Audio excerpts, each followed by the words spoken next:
আসসালামু আলাইকুম। আমার চ্যানেলে সবাইকে স্বাগত। ছোট বড় দেশ প্রবাস থেকে যে আপুরা ভাইয়ারা আঙ্কেল আন্টিরা ছোট ছোট সোনামণিরা আমার ভিডিওটা দেখেন বা দেখতেছেন, তো আপনাদের জন্য রইল অন্তরের অন্তঃস্থল থেকে একগুচ্ছ লাল গোলাপের শুভেচ্ছা। আর আমি থাকি বাংলাদেশে। আমি বাংলাদেশের এক কোনায় নারায়ণগঞ্জে বাস করি। আর নারায়ণগঞ্জে তো বেশ গতকাল রাতে তুফান আসছে, তো শিলাবৃষ্টি হয়েছিল। তো শিলাবৃষ্টিতে সব পাতায় চুরমার হয়ে গেছে, গাছপালা যা আছে সব কিছুই চুরমার হয়ে গেছে। তো এতটাই পাতা পড়ছিল উঠানের মাঝখানে, তো সেইগুলা পরিষ্কার করে নিতেছি। আর সাথে গতকাল বাবার বাড়িতে গিয়েছিলাম, তো বাবার বাড়িতে তো মেলা আম গাছ, তো সেইখান থেকে আমি কিছু আম এনেছি। তো আম আনার পরে গতকাল রাত্রে যে তুফানটা আসছিল, সেই তুফানের মধ্যেও অনেক আম আমার গাছ থেকে পড়ে গেছে। সেই আম আর আমার বাবার বাড়ির আম মিলিয়ে কিছু আমি আচার বানাবো। সেই আচারের রেসিপিটা আপনাদের সাথে আজকে শেয়ার করব। আর যে তুফানটা আসছিল শিলাবৃষ্টিটাতে আমার সবজি বাগানটাও পুরোটাই নষ্ট হয়ে গেছে। মানে এতটাই শিল পড়েছে, সবজি বাগানে যেই গাছগুলা আছে একদমই চিরচির হয়ে গেছে। আর এই তো সেই আমগুলা আমি ভালো করে পানি দিয়ে, ঠান্ডা পানি দিয়ে ভালো করে ধুয়ে নিয়েছি। এখন আমি নিজ হাতে আমগুলা কাট পিস করে কেটে আমগুলা কাটার পরে কিভাবে আমি আচারটা বানাবো, তো অবশ্যই আমার পাশে থাকেন। আর দেখা শুরুতে প্রথমে একটি লাইক দিয়ে দেখা শুরু করবেন। আর ভিডিওটা যদি আপনাদের কাছে এতটুকু ভালো লেগে থাকে, অবশ্যই সাবস্ক্রাইব করে থেকে আমার পাশে থেকে বন্ধু হয়ে যাবেন। আর এই আমগুলা একদমই মানে সবে মাত্র আটি হয়েছে ভিতর দিয়া, মানে একদমই শক্ত হয় নাই আর পাকেও নাই, একদমই কচি কচি।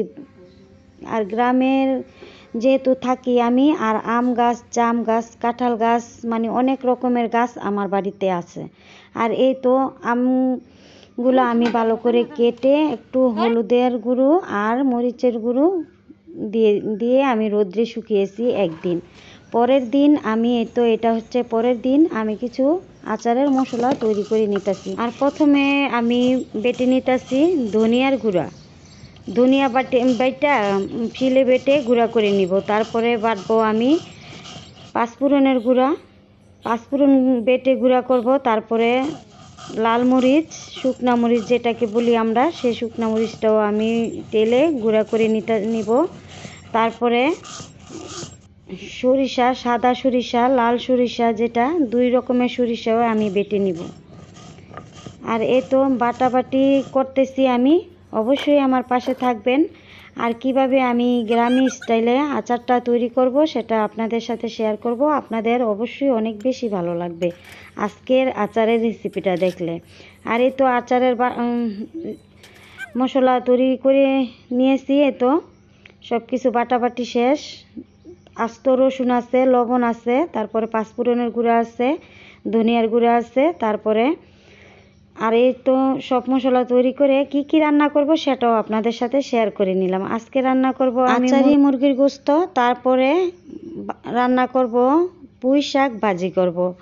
আর আচারটা বানাবো, তারপরে আমি আরেকটা আচার বানাবো।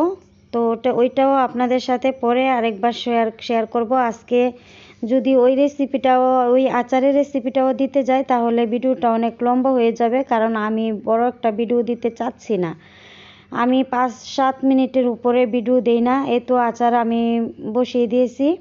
প্রথমে দিয়েছি সরিষার তেল, তারপরে দিয়েছি 2 রকমের সরিষা বাটা, তারপরে দিয়েছি হলুদের গুঁড়ো, মরিচের গুঁড়ো, ধনিয়ার গুঁড়ো, পরিমাণ মতো সব কিছু দিয়েছি। তারপরে দিয়ে দিলাম আস্ত শুকনো মরিচ দিয়ে, তারপরে আমি পাঁচফোড়নের গুঁড়ো, ধনিয়ার গুঁড়ো আর এই যে সব দিয়ে ভালো করে কষিয়ে নিয়ে, তারপরে আমি তো আচারের আমগুলা শুকিয়ে নিয়েছিলাম, ওই আচারের আমগুলাও আমি দিয়ে দিলাম। আর এই তো এইভাবে ভালো করে নাড়াচাড়া দিয়ে উল্টিয়ে পাল্টিয়ে আমি আমগুলাকে একটু ঝাল করে নিতেছি। আর এখন দিয়ে দিলাম পরিমাণ মতো একটুখানি লবণ।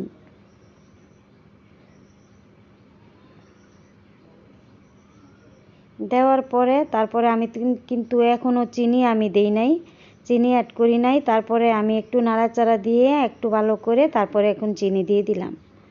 চিনি দেওয়ার পরে তারপরে আরেকটু ভালো করে উল্টিয়ে পাল্টিয়ে হালকা একটু আচারটাকে আমগুলাকে সিদ্ধ করে নিতেছি। আর এই আমগুলা কিন্তু একেবারেই মানে এক জালেই কিন্তু আচার হবে না, আমার 3টা জাল হবে, 3 দিন 3বারে জাল দিব, তারপরে আচারটা পুরোটাই মানে পারফেক্ট হবে। আর ওই পাশ দিয়ে যেহেতু আমি 2 চুলা রান্নাটা বসিয়েছি আজকে, আরেক চুলায় আমি আমের আচার দিয়ে দিয়েছি, আর এই চুলায় আমি মুরগির গোস্তটা বসিয়ে দিয়েছি। প্রথমে আমি মশলাটাকে ভালো করে কষিয়ে নিতেছি। আর এই তো আচারের জন্য একটু 2 চামচ আমি সিরকা দিয়েছি, তারপরে আরেকটু ভালো করে নাড়াচাড়া দিতেছি। এই পাশ দিয়ে মুরগির গোস্ত বসিয়ে ওই পাশ দিয়ে আমি আচারটা ভালো করে নাড়াচাড়া দিয়ে দিতেছি। আর দেখবো যে উপরে একদম মশলাটা ভালো করে কষিয়ে গেছে, উপরে তেলটা বেশি উঠেছে আচারের। তো ওই মুহূর্তে আমি আচারটা নামিয়ে নিয়েছি, আমার আচার বানানো হয়ে গেছে। তো পরে আরও 2 দিন আমি আচারটা ঝাল করে নিব, তারপর পারফেক্ট আচার হবে। তারপরে আমি বয়মে ভরবো, কাচের বয়মে ভরে নিব আর কি। তারপরে এখন দিয়ে দিলাম এই তো মুরগির গোস্তর সাথে আমি অল্প একটু দিয়েছি পেঁপে আর আলু, 2টা মিক্স করে দিয়েছি। তারপরে আমি 2 টুকরা আমের আচার দিয়ে দিব। তো সেটাকেই মুরগির গোস্ত আচারই বলে। তারপরে তো মুরগির গোস্তটা কষানো হয়ে গেছে। এই পাশ দিয়ে আমি মুরগির গোস্তটাকে রান্না করতে করতে আজকের মতো বিদায় নিচ্ছি। আল্লাহ হাফেজ, দেখা হবে আরেকটি নতুন ব্লগে। আসসালামু আলাইকুম।